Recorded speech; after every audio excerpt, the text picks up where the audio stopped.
I was trying to think here, what has been the major thing for Mark Hughes, okay? And, my guy said, put something on him, man. Put something seriously out there. And I tried to think to myself, what has been the very biggest thing in the world, okay, that's really made Mark Hughes move, okay? And I would say that the number one thing that has made Mark Hughes what he is, who he is, and what he continues to be, and what he's going to continue being, okay, is my complete passion for helping people. Seriously. I just love it. I just absolutely love it. Now, a lot of you have heard about my mom, okay, and that was certainly a serious driving force for me wanting to help people lose weight, okay, but a lot of it also has to do with my upbringing, okay. My mom was in a serious situation when I grew up. I had a stepfather that was, not going to get into too many details about it or I'd be lying on the couch over here, okay, but was a very mean person, okay, very mean to me, very mean to my mom. She was treated in a very horrible way as we were growing up. And from a very early on age, by the time I was about 9, I was taking care of my mom constantly, okay, getting her out of trouble, protecting him from the bad person that was in the house. And I was made to stay home at school many times to make sure that the house was clean and the cooking was done and everything was straightened out, and protecting her from him to make sure that she wasn't going to get hurt and stuff like that. And so I think a lot of my instincts, just from the time I was a small kid, has been to want to help people, okay? And a lot of it came, from the time I was 9, and it just drives me, okay, to want to have the passion for people to lose weight, and that goes deep inside of me, okay, very deep inside of me. And it started when I was a small kid, and it's what drives me today. And it's the number one thing that keeps me going.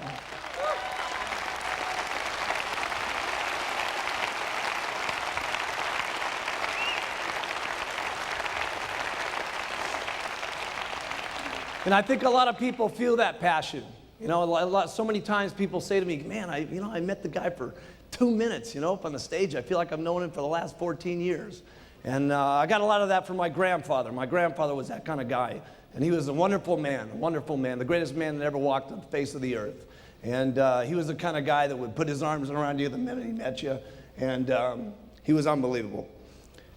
And I get that from him, and I think a lot of people feel that from me when they meet Mark Hughes.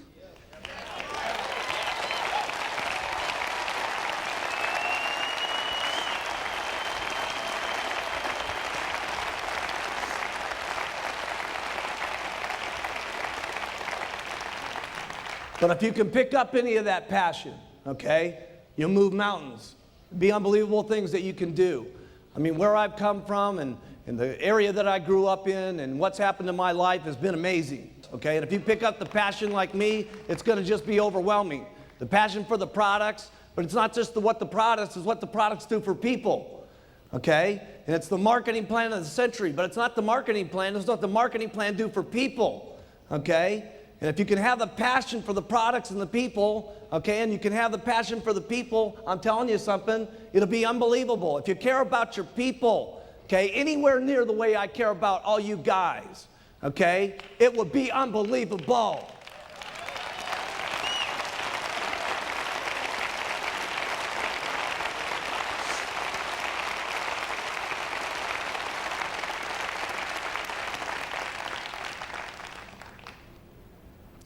Sometimes, it really bothers me when sometimes people say, that they're looking at the marketing plan and they're getting upset because some of their people are moving up and they're thinking, oh my goodness, I'm going to get cut off because one of my guys is getting up here to the top. That's bad thinking.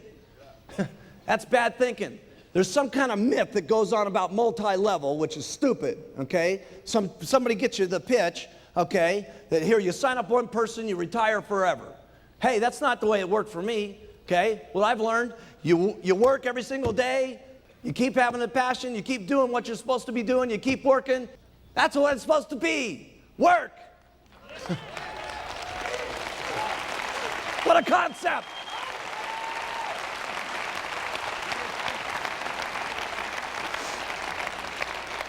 And you guys got to remember something, okay? You may have helped a guy get up to a certain stage, but you didn't take this guy from millionaire to president's team. Let's get serious. Okay? The person took himself from millionaire team to president's team. They worked like crazy. It's stinking thinking to be thinking about your people getting up to the top. You want your people to get up to the top.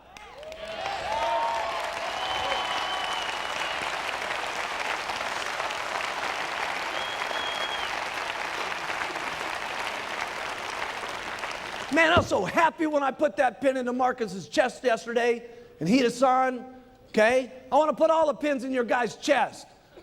Did you see those 40 President's team members up here today? Putting those pins in their chest? Let me put all the pins in your guys' chest. Huh. So I would say that was my number one thing, is my passion for what's happening. And my passion is just getting so big. Here's number 2, attitude. Attitude's great when everything's going great. Of course, it's easy to have a good attitude then. When you got to have a good attitude is when things are not going good. When things are going bad. You know, I can remember back in the beginning, I talk about Don Grano all the time. I was counting on this guy to make things happen. Boom, he's out of the business. Okay, and along with it, what happened? All the people went with him. Okay, and what happened to my meetings? Went from 60 down to 20. Okay, how did you think I felt back at that time when we didn't have any literature, we didn't have any journals, we didn't have nothing going on? Okay, we had just a couple of bottles. Okay, and my only guy that I was counting on to really make things happen left. How do you think Mark Hughes really felt? Terrible. Put in your notes.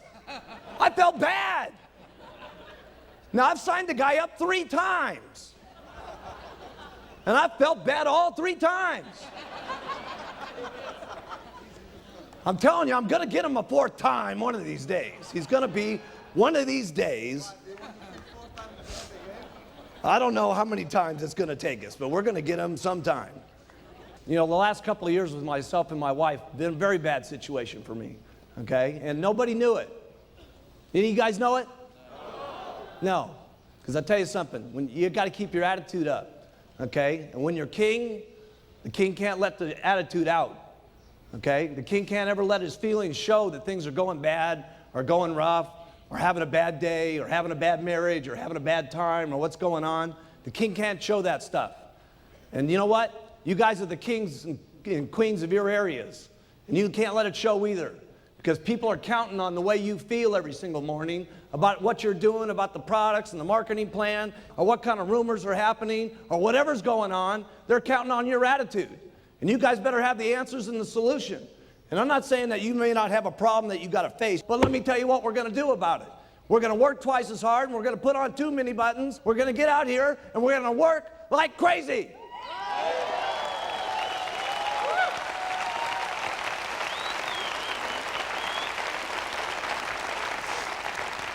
I've taken good care of my employees, I've taken good care of my distributors, and I've taken good care of all 3 of my wives.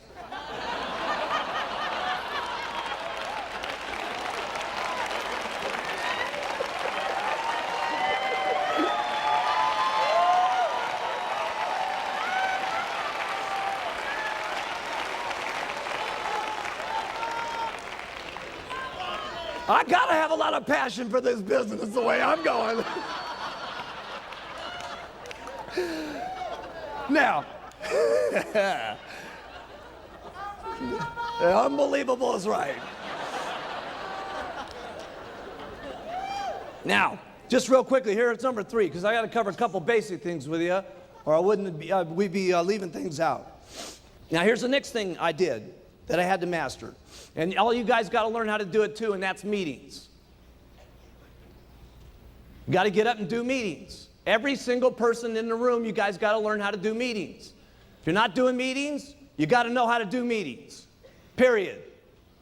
Okay? That means you guys. Every one of you guys in the back, all you girls in the back, you got to get up and do meetings. Do the products, do the marketing plan, do the close, the whole thing. You got to know how to do it all. Okay? And so you got to know how to do the meetings. We're not going to go through what's happening in the meetings. You guys know what to do.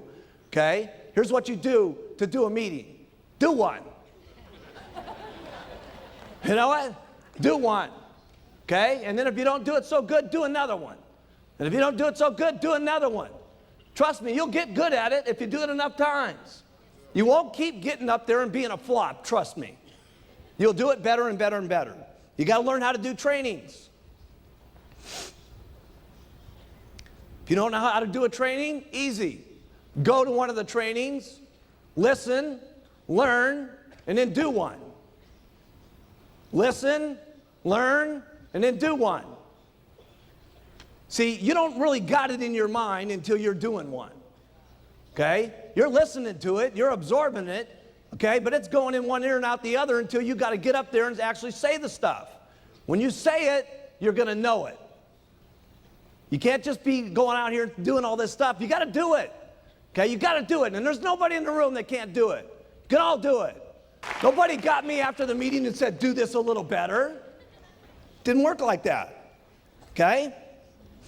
So you guys, in the speakers that we got now, okay, all of you got to do it. But we got incredible speakers today. So all you got to do is go to one of these STSs and learn from the incredible speakers that we got today, and you're going to be incredible faster than we ever did. Why? Because our people are good. I mean, I wasn't very good when we started these meetings. Here's the products, here's the marketing plan, good night. I mean, they were quick. We used to have that, I remember the big card? I had this great big card, for those of you that haven't heard this story, okay, and it had these stupid little clips on it, and they'd fall apart every time you took the card. The first card had, welcome to my family. What a stupid deal that was. I would have walked out of the room the moment I said that. Man, when I think about some of those old meetings. Okay, here's the fourth thing you got to do. Duplicate. You got to show your people how to retail. Write these things down. You got to teach them how to recruit. You got to teach them how to do a meeting. You got to get them and show them how to do a training. You got to get them and you got to show them how to do conference calls. You got to show them how to do an organizational meeting. And then we'll take over from there and help them get to the corporate schools. And then I'll make sure that they know how to do the chairman's classes, the extravaganzas, and the summit. And I'll do that for you.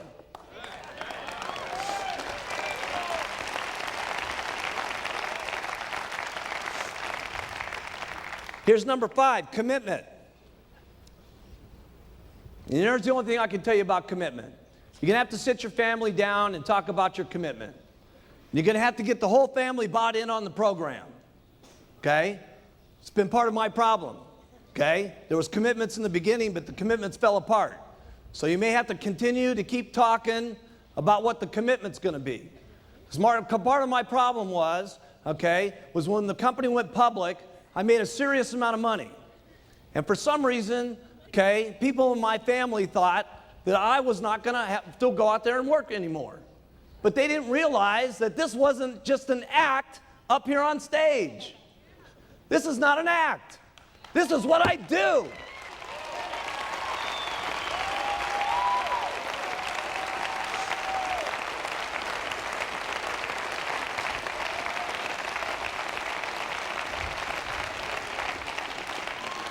So you're going to have to get an agreement with your family here, okay? And everybody's going to have to buy in on it and discuss it and agree. You're going to work this much. You're going to play this much. This is what it's going to mean if you do this. And keep your commitments, okay? And that may have to be refined from the day you start to the time you can become a GET team member. It may have to be refined. And when you become a millionaire team member, it may have to be refined. And when you get to the president's team, it may have to be refined. And then when your spouse sits there looking at you as the president's team member, and your burning desire is to go for chairman's club, okay? And they're getting on your nerves because they don't want you working like crazy to get to the chairman's club, okay? You're going to have one of those little sweet talks.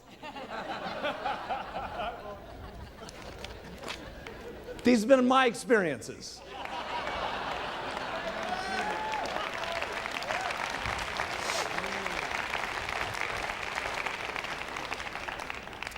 Here's the first thing you guys get, okay? Here's the first thing you guys get when you get going, okay? You do everything that you can to make yourself look more impressive to your group so you match the pitch. So here's what I did. The first thing I did was I bought some new clothes. Wasn't that great? Wasn't at the greatest place, but it was the greatest place I could get that would make me look the best, so that what I was pitching would match with the clothes I was wearing. You got it? So for those of you brand new, I remember Jerry, we sent her down to the Goodwill store, and she bought her silk dress for $2 to make herself look better at the meetings that she was given. Okay? So it may have to start way down at the bottom. We didn't get this way by being what you're seeing here today. Okay? This thing started out with a little white jacket and those little black pants. Okay? Okay? And then from there, I got my first car. I'll never forget driving up in that El Dorado. Remember that? And then they made everybody sniff the seats. Seriously, I brought all my supervisors in and I said, sniff the seats, man. This leather is cool, baby. Then the next thing I did was I got a better apartment. A better apartment. Okay? Wasn't a house, it was an apartment. A better apartment. That's where I started. A better apartment. Then I got my very first condo. Never forget my very first condo. Smaller than my bathroom at Gray Hall. Seriously. Can you believe that? Wait till you see my bathroom. It's unbelievable. Okay? And then you may decide you want an office, and then you go for your very first house. I know what happened to me. Okay, this is what I used to look like. It's me going to an organizational meeting back in 1980. If we can bring that up.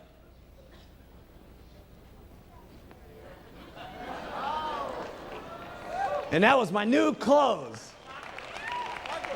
I know, I look just like Paco. You got it all wrong. Paco looked just like me. And there I was, okay? And I went from that, and I had my very first office. You guys have seen that, okay? Got my little dinky, raggedy old office. There's Frank Lutz putting the number up on the building. Look at Frank Lutz. He was our businessman. He was our top guy. He was a real estate person. Look at him. He looks so corny. Of course, I went from that to now we got the new building.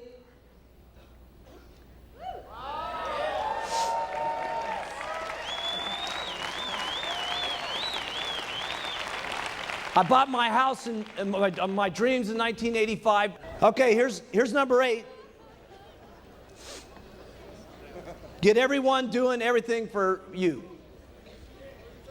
Get everybody doing everything for you. I don't do anything. You got to get everybody doing everything for you. You got to get maids for your houses so you're not making your beds. You don't do this stuff big in the beginning, okay? I had a maid that came in twice a week. But I figured in the twice a week she was cleaning my house, I could go out and sell me a couple of programs and I was making up the money. Okay? And so you figure this stuff out. But you got to get yourself a maid. You got to get someone cleaning your cars. You got to get someone doing your lawn. Eventually you'll be getting your secretary. But let me tell you something. There's only one way I can keep getting all the stuff done that I do. I got everybody doing everything for me. I give lots of instructions. Go do. Okay? I get a thought, go do this. Get a thought, go do that. Get another thought, go do this. Okay? It's impossible to run an organization of the amount of distributors that we got, with the hundreds of thousands of people that we got, with the thousands of employees that we got, and all the languages that we got, without me just coming up with a lot of thoughts and then saying, go do. And here's what you got to do when you say go do. Write this down. You got to be prepared for some people to not do it exactly the way you would want it done. Then you got to tell them to do it again, and then you got to tell them to do it again, and then tell them to do it again, and tell them to get them to do it again until they do it the way you want it done. But you got to take some chances on some people, or you're going to get so tied up doing everything yourself that you're not going to have any time. You got to have lots of little Mark Hughes running around. You got to have lots of little Alan Lorenz's running around. You got to have lots of little yous running all over the place. Okay? And the rest of the little stuff that's happening in your life that clutters up your life, okay, like your beds and your dishes and your cars and your lawns and all that stuff, okay, you can't be doing that. You can't be doing that. You can't be having your wife do your dishes.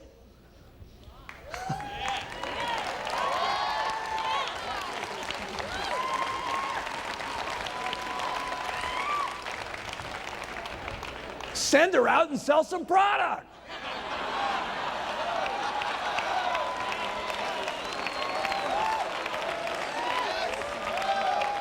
That's right. Well, what am I going to do if I'm not doing the dishes? You're going to go and hand out some flyers. That's what you're going to do. Okay, here's number 9.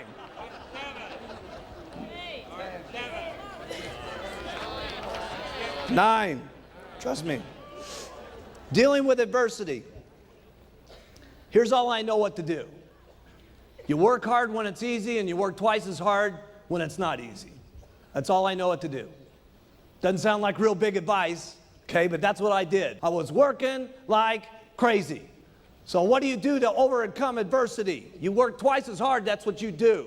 You get out and you make it happen.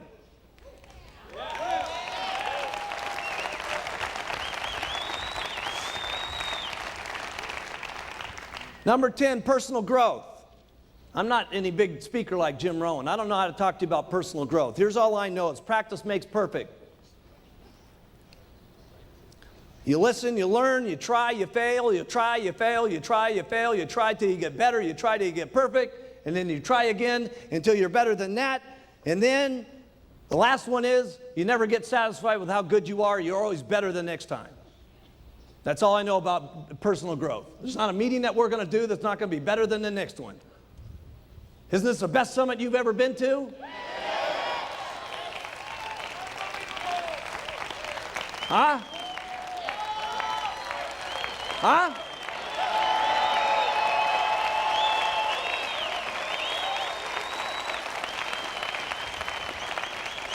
And trust me, the next one's going to be unbelievable.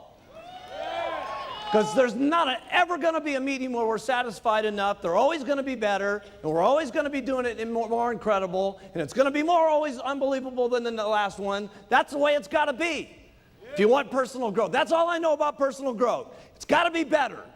That's all I know. Got to be better than the last one. You got to stretch your mind sometimes to be better than the last one. We had Rod Stewart here the other night. What are we going to do next? I don't know, I got to tell you this, it's going to be a lot better than Rod.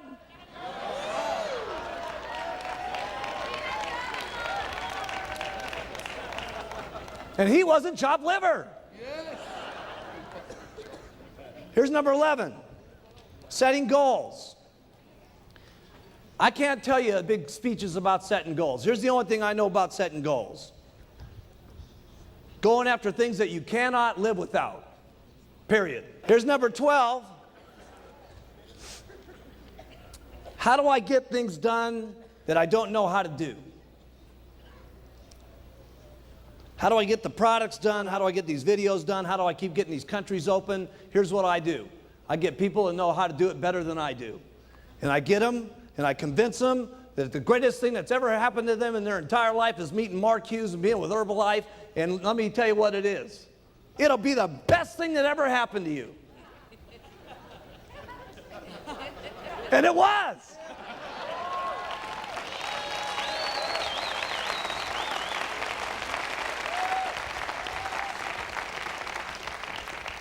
And that's what I do. I get people around me that are better than me. I looked at Dick Marconi, I said, if you get together with me, pal, I'm telling you something, it's going to be the best thing that ever happened to you. And guess what? Listen, Dick had a lot of customers. Guess who his biggest customer is? Me. You. Us.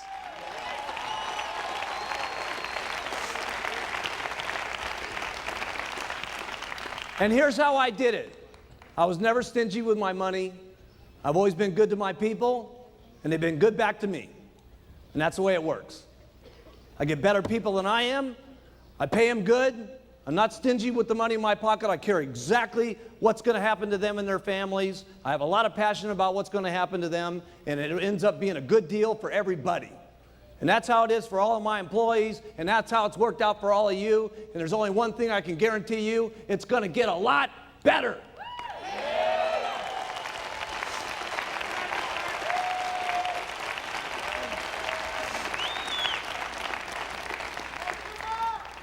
People have asked me all the time, how do you get this incredible team like this working around you?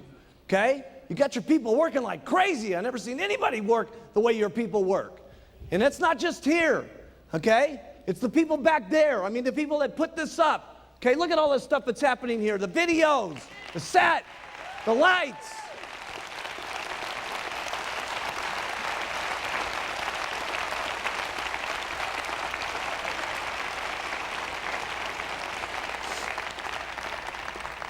My people work like crazy for one reason. Write this down. I work like crazy. I work like crazy. I work like crazy, and my people work like crazy. That's how I get them to work. I don't know any other answer than that. Okay? Because there isn't any other reason that it's happening. Sure, I pay good, but pay isn't enough after a while. You know what I'm saying? There's purpose to what's happening. Okay? And I got that purpose, and they get that purpose, and they drive, and we just drive each other.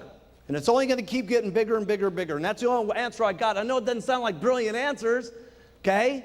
But this is what the truth is for Mark Hughes, okay? And it's happening big time for Mark Hughes, okay? Here's number 14. How do you get your distributors to respect you? You got to say what you're going to do, and then you got to keep your word on it. And there's nothing I haven't kept my word on in this company unless it's been some law or some regulation that's made it not work. Always, every single time, if we tell you guys something's going to happen, it happens. If Mark tells you it's going to happen, it happens. And that's how you get your people to respect you and love you and follow you.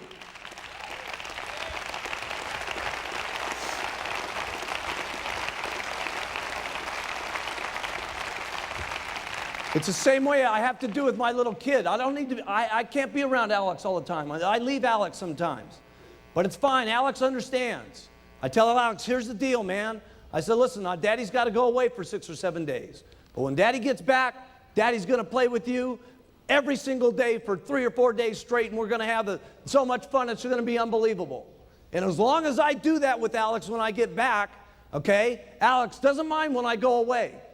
He used to cry like crazy when I would go out of the house. He doesn't cry any longer because he knows Daddy's going to be back. And when Daddy's back, we play like crazy and we love each other like crazy and we go out in the mountains and we do stuff together, okay? And as long as that happens with you and your group will love you guys forever.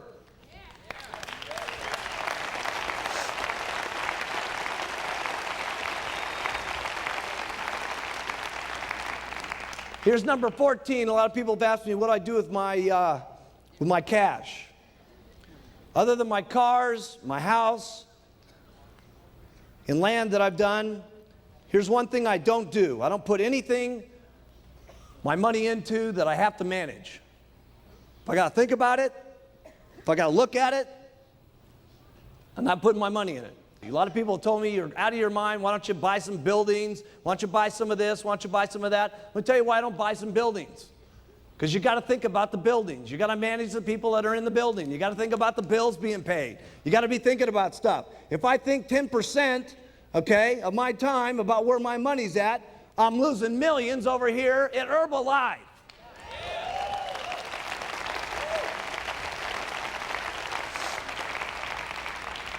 You don't have to follow this plan. I'm just telling you, I'm worth a couple bucks, and this is what I've done. Here's number 15. And that's building the Herbalife dream. I truly do want to make this the best company. I truly do want to make this the biggest company. And we truly are going to take Herbalife completely around the entire world. We are going to do that. We are going to do that.